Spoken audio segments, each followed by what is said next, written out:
Vous êtes en retard. Un magicien n'est jamais en retard, monsieur Saquet. Il arrive précisément à l'heure prévue.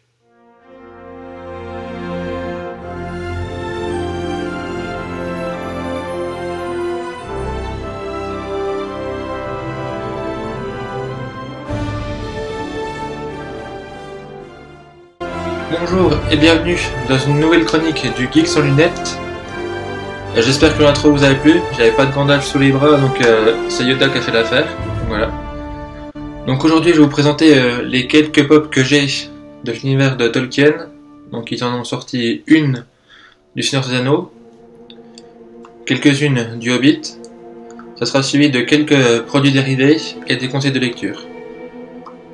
Voilà, donc on va commencer par les pop. La première pop que je souhaitais vous présenter, c'est une oversize. Donc vous pouvez deviner, l'univers du Hobbit.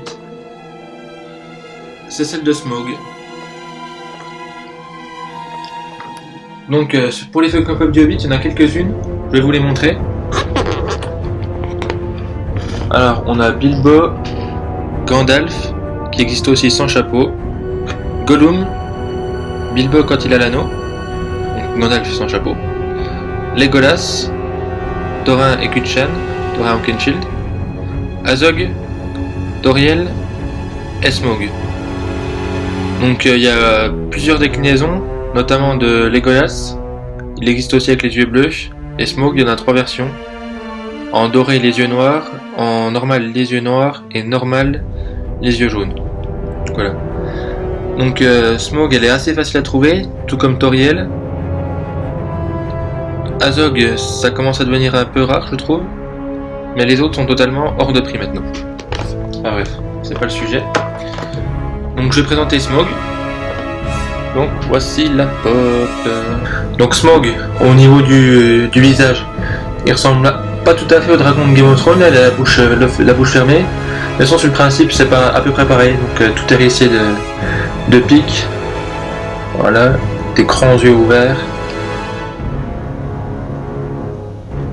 On voit bien le détail des écailles. Hein. Donc voilà, j'ai pas grand chose à dire sur la pop en elle-même. Le point noir là, c'est l'écaille qui lui manque. C'est là que Bard envoie la flèche noire pour le tuer. Je trouve simplement que les ailes, bon, bah, même si elles sont repliées, elles sont un peu petites par rapport au dragon. Voilà, et les pattes avec les griffes noires. Donc voilà un des principaux méchants de la trilogie du Hobbit. La seconde pop que je vais vous présenter, c'est celle de Toriel. Donc pour les puristes, je sais que vous l'aimez pas, mais moi je trouve qu'elle apporte une part de féminité dans l'univers de Tolkien. Il n'y a pas beaucoup de femmes, et celle-là c'est vraiment une femme forte. Et même si on pourrait s'en passer, dans le livre il s'en passe bien, je trouve qu'elle dans le film, c'est une adaptation, donc sa présence est la bienvenue. Donc on va la déboxer. Donc voici la pop.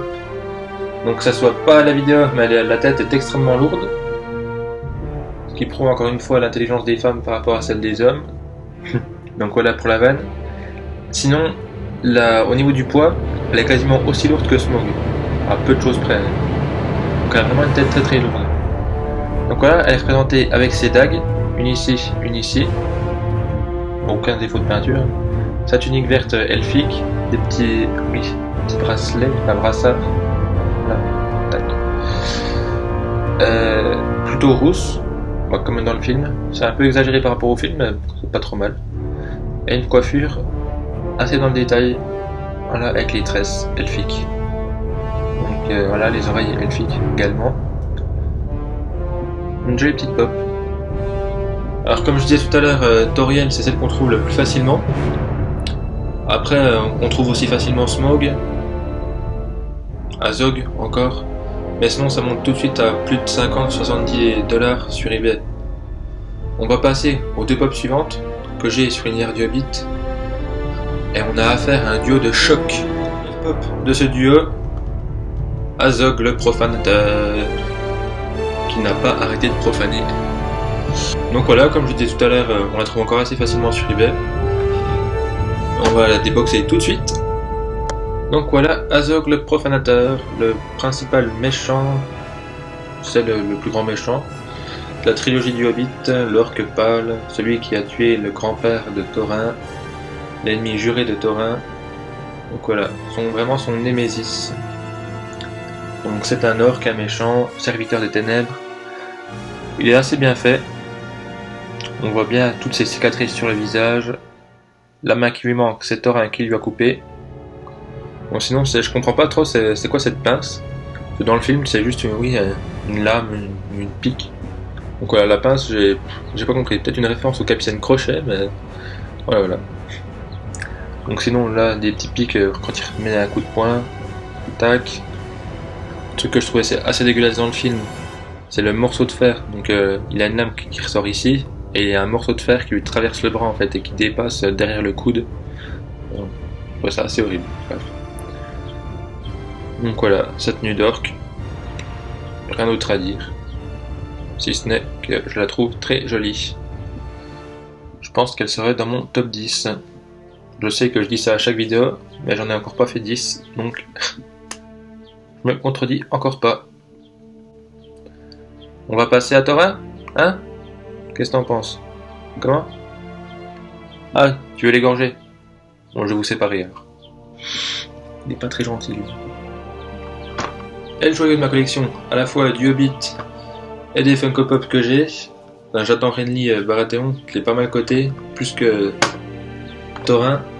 Mais Thorin, c'est vraiment la pop qui a le plus de valeur dans ma collection et une que j'affectionne beaucoup. Thorin et Kuchan, l'ennemi juré d'Azog, le profanateur, l'orque pâle, le roi sous la montagne. Voilà. On va la déboxer tout de suite et la regarder en détail, parce qu'elle est vraiment très très jolie. Si, The King Beneath the Mountains. Désolé pour l'accent anglais. Donc on a Thorin, richement habillé. Donc il a Orcrist, l'épée elfique qu'il a trouvé dans une caverne de trolls. Il a des peintures des peintures bleues, comme des peintures de guerre. Voilà. Il est bien habillé, enfin il est bien coiffé, avec ses tresses. Il a 2 tresses sur le côté, des tresses derrière, avec le joli défaut de peinture ici, la petite tache dorée. Mais bon, pas grave quand elle est exposée. Il y a une sorte de peau de bête ici, une petite armure avec la ceinture des nains, vraiment caractéristique des nains. Ici, sa branche de chêne qu'il a pour se protéger. Donc voilà. Alors je vais raconter sa petite histoire. Pourquoi il s'appelle Thorin Kuchan? Parce que dans la bataille pour reconquérir la Moria, Azog il avait décapité le roi Tror, donc le grand-père de Thorin. Donc Thorin, il allait venger son grand-père, sauf qu'il s'est retrouvé sans armes, et il a pris ce qu'il avait sous la main pour se protéger, à savoir une branche de chêne, d'où son surnom. Donc voilà, il n'y a rien de spécial, elle est vraiment très très belle. Par contre, je regrette qu'il n'y ait pas d'autres nains. Moi, peut-être pas toute la compagnie de Thorin, parce que ça ferait beaucoup de pop à acheter, mais au moins quelques-unes, en Kili, un petit coup de cœur. J'aimerais bien, j'espère qu'il y aura une deuxième vague, ça peut être sympa. T'en penses quoi? T'as envie de voir tes neveux? Ouais. Bon bah il a envie de voir ses neveux, donc ce serait sympa. Donc voilà, pour les pop du Hobbit, vous avez vu que je n'avais pas 50 millions, j'en ai 4 sur tout le paquet qu'il y a, et c'est pas les 4 plus rares. Sauf Thorin, que j'adore. Ah voilà. Et maintenant je vais vous présenter l'unique pop du Seigneur des Anneaux. C'est Sauron. Voilà. Donc rien du tout, c'est vraiment la seule pop. Bon, je suis un peu déçu au niveau de la boîte parce que je l'ai reçu, elle était abîmée, ça se voit. Voilà. Donc voilà, je voulais pas la présenter maintenant parce que je compte faire après mes partiels, donc d'ici 1 mois ou 2, une vidéo spéciale Seigneur des Anneaux, parce que j'ai vraiment beaucoup de produits dérivés sur cet univers que j'adore. Beaucoup de conseils de lecture aussi au niveau de Tolkien.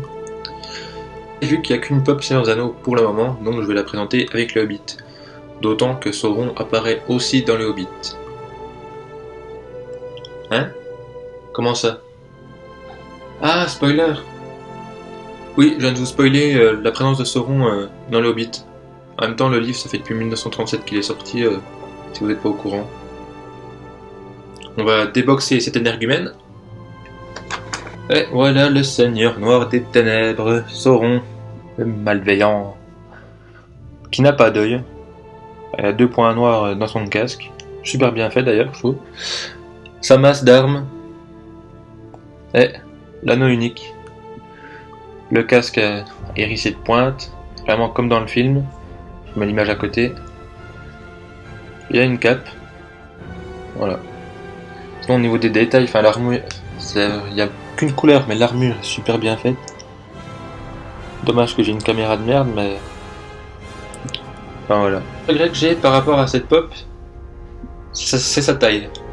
Il l'aurait fait en oversize, ça aurait été juste génial. Enfin, surtout si vous vous rappelez la scène d'intro du Seigneur des Anneaux, enfin il fait 2 tailles d'homme, Sauron. Alors que là vous le mettez à côté de Thorin, il fait la même taille. Donc c'est l'heure de passer aux produits dérivés, à leur présentation. Enfin, sur l'univers du Hobbit proprement dit, et pas du Seigneur des Anneaux compris, j'en ai quelques-unes, j'en ai un peu moins. Mais bon, elles valent leur pesant en cacahuètes, comme on dit chez moi. Donc je vais commencer par un produit dérivé tout simple. C'est la coque de mon téléphone. Donc si vous les avez pas reconnus, c'est Kili et Toriel. Alors vous pouvez faire des coques personnalisées sur internet. J'ai trouvé un dessin, je l'ai trouvé super joli. Je l'ai fait imprimer sur ma coque de téléphone. Comme ça, je pense au Hobbit quand je fais ma pause café, et pas seulement à cause de mon téléphone, mais aussi à cause de ce mug Toriel, personnage que j'adore vraiment dans l'univers du Hobbit. Voilà. Et pour payer mon café, j'ai bien sûr de la monnaie.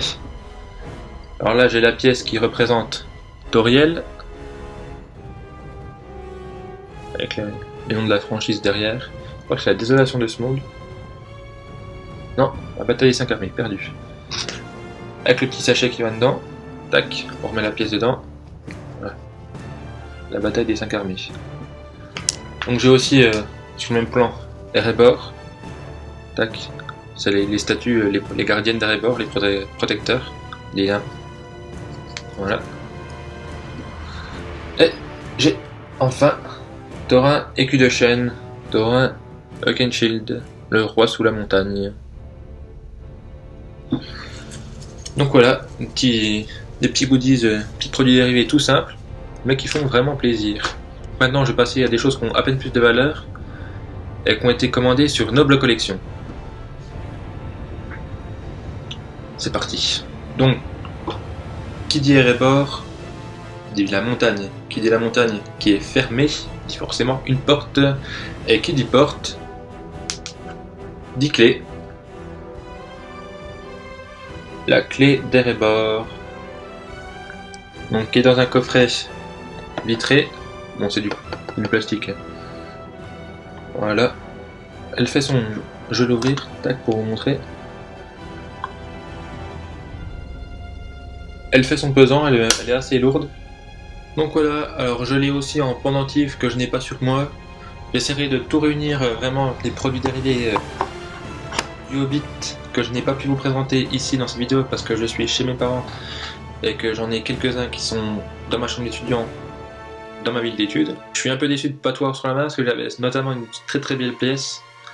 Je garde la surprise pour la prochaine vidéo quand je présenterai l'univers du Seigneur des Anneaux et je pense que vous n'allez pas être déçus. Voilà. Maintenant j'ai passé à une petite collection de pièces. Donc là on a un nain, un corbeau, je ne sais pas, une sorte de bague ou je sais pas quoi, et un autre nain. Le corbeau, parce que quand les corbeaux s'en iront vers la montagne, ça veut dire que les nains pourront retourner chez eux, une petite prophétie. Donc voilà, toujours chez Noble Collection, on voit le logo de la Warner, qui est juste ici, tac. Toujours vitré par du plexi, je l'ai pas ouverte, mais on m'a dit, enfin j'ai regardé des autres vidéos, en fait il y a derrière la pièce, il y a un autre motif, mais pour la valeur je l'ai pas ouverte. Voilà. Donc je suis vraiment content de les avoir, très belle pièce de collection. Et maintenant, dernier article que j'ai acheté sur Noble Collection, toujours dans l'univers du Hobbit,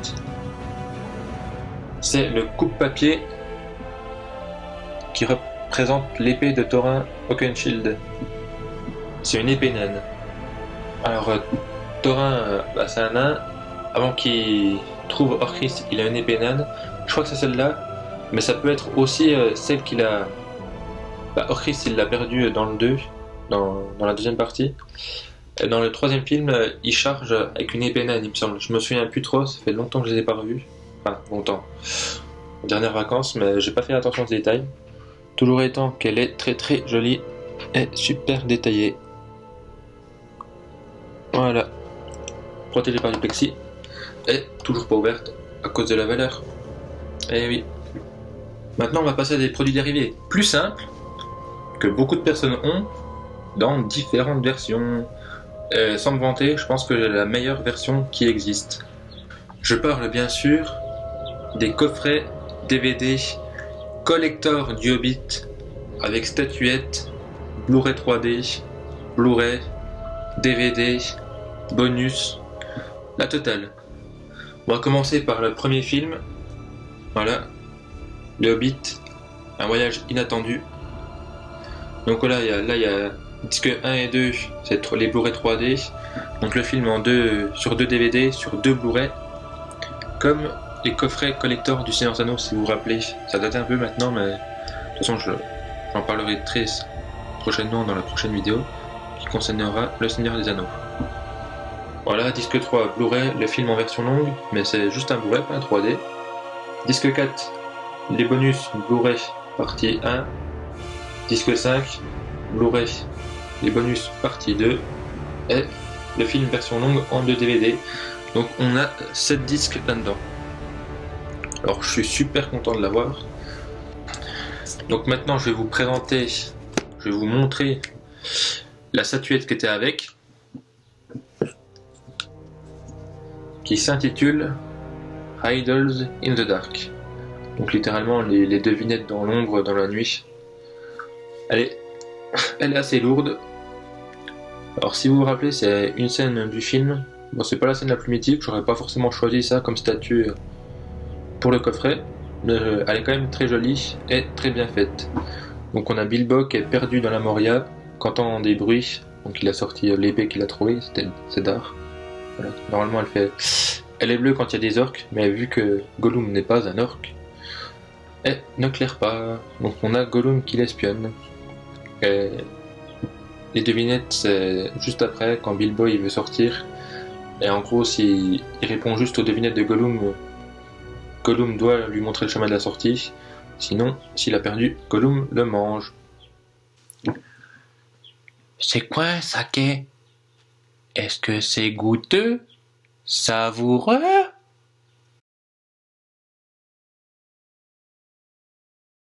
Donc voilà, je tourne un petit peu la statue. Derrière, il n'y a pas grand chose à voir. C'est juste une pierre très très bien faite. Enfin, quand je dis une pierre, c'est plutôt un tronc d'arbre. Excusez-moi. Voilà. Vraiment très content de l'avoir. J'espère que ça va prendre de la valeur d'ici quelques années. Alors maintenant, on va passer au 2, la désolation de Smaug. J'aime bien le coffret. Il est mieux que celui-là. Voilà, là, on a un petit Bilbo en 3D. Là, le coffret, il est sobre. Il fait bien nain. Ce que j'adore, parce que c'est quand même les personnages principaux. On a, comme tout à l'heure, disque 1 et 2, Blu-ray 3D, donc le film en version longue sur 2 Blu-ray. Le disque 3, un Blu-ray, c'est tout le film en version longue, mais pas en 3D. 4 et 5, Blu-ray, c'est des bonus. Et 2 DVD pour le film en version longue. Donc voilà. Et la statuette Barrel Rider, donc littéralement les chevaucheurs de baril. Enfin, je suis très très mauvais en anglais. Donc voilà, si vous vous souvenez, c'est quand il fuit, il s'évade de la prison de Thranduil dans les tonneaux. C'est pendant l'évasion. Elle est très jolie comme ça, mais j'étais très déçu parce que c'est pas de la résine, à mon avis c'est du plastique très bien fait. Regardez, ça bouge comme de rien ça. Enfin, on voit au son que c'est pas de la résine. Puis vous regarderez les commentaires Amazon, il y en a plein qui sont arrivés cassés, enfin c'est du n'importe quoi. mais toujours étant qu'elle est très jolie. Voilà, donc on a Thorin, Bilbo en milieu, et là c'est Kili. Non. Si, Kili. Je le confonds toujours avec son frère. Les vaguelettes sont très bien faites. Moi j'aime bien. Bah, tout est bien fait. Bah, c'est la matière. Bah, c'est léger comme une plume. Bah, voilà. Donc je l'ai pas montré pour l'autre. J'en m'en excuse. La signature, enfin, la franchise, la Weta Workshop, c'est eux qui l'ont fait, et la signature du sculpteur Gary Hunt, qui a fait du très bon travail. Je vais quand même vous montrer l'autre. Tac, là c'était Gary Hunt aussi. Voilà. On va rester sur la désolation de Smaug, parce que là, ce que je vous ai présenté, c'était le coffret de la version longue en français. Mais aux États-Unis, enfin, il n'y a pas eu de version française. Ils ont sorti un coffret, c'est un coffret collector de la version cinéma qui vaut des centaines d'euros maintenant. Et j'ai réussi à la trouver à 45$ sur eBay. Donc c'est toujours la désolation de Smaug. Là c'est toujours le Blu-ray 3D, on sent en VO. Ça c'est pas le plus important, je m'en fous un peu. Le plus important c'était ce qui allait avec. Les Gardiens d'Erebor. Tac. Donc c'est des serre-livres. Les Gardiens d'Erebor, c'est deux nains que vous voyez devant la montagne. Voilà, ils sont super géniaux. Mon seul truc, c'est que je comprends pourquoi je l'ai payé 45$ et pas 400 comme les autres. C'est que la hache était cassée, j'ai dû la recoller à la glu. Donc forcément, elle s'est un peu cassée la gueule, donc elles sont plus très droites. Ça se voit carrément. Mais bon. Voilà. Si elles ont perdu leur valeur sur le marché, dans mon cœur, elles en ont encore une très grande. C'était l'instant poétique de la vidéo. Donc voilà, pour le dessous. Ah, elles sont assez lourdes. Pas de signature, juste la franchise, la Warner Bros, New Line, Made in China. Quelle surprise. Voilà. Donc maintenant on va passer au troisième coffret DVD. Alors le troisième coffret, alors excusez-moi, vous avez le droit de me lâcher dans les commentaires si je dis DVD et pas Blu-ray, parce que ça, je me suis encore vraiment pas fait. Pour moi c'est des DVD, même si c'est des Blu-ray. Donc voilà, même format, 5 Blu-ray, donc 2 bonus, 2 c'est le film en 2 parties, version longue en 3D, et le 1 c'est le film tout court, et les 2 DVD. Voilà. Donc, petit tour du coffret, c'est vraiment pas le plus important, le bouclier des nains avec des épées. Petit symbole derrière. C'est vraiment pas ce qui vous intéresse, je pense, et moi non plus. Ce qui nous intéresse, c'est Silent Reflection. Donc là, le sculpteur, c'est plus Gary Hunt, enfin il y a Gary Hunt et Lindsay Crummet. Désolé Lindsay si j'ai mal prononcé ton nom. Et voilà, c'est après la bataille. Donc on a Bilbo et Gandalf qui réfléchissent à ce qui vient de se passer. Donc je vais pas spoiler, voilà, mais... Ah, puis si, je vais spoiler. Thorin est mort. Donc voilà, ils sont tristes et ils repensent à leur ami. Donc on a le bâton de Thorin, de Gandalf qui s'enlève, c'est une pièce détachable. Donc c'est du vieux plastique, hein. Mais par contre la figurine est tout en résine. Bon, j'ai pas pensé de pas la casser. Sinon tout en résine, hein. Voilà. Donc on a les boucliers des orques vaincus ici. Donc Gandalf l'épée au côté, Glamdring, qui est pas plus grosse qu'une feuille de papier. Dommage. Là on voit Dar. Les poils de Bilbo sur le pied à peine exagérés. Gandalf ultra bien fait avec sa pipe. Et voilà. Avec sa main sur l'épaule à Bilbo. Donc globalement, mon avis sur les 4 coffrets, assez cher, 80€, mais vraiment de la qualité. Les coffrets du Seigneur des Anneaux c'était moins cher, bah, j'ai réussi à les trouver à 30€ chacun. Après quand ils sont sortis, je me rappelle, mon frère les avait eus, oui c'était quand même bien 70€. Mais bon, on a toujours, c'est de la qualité quoi.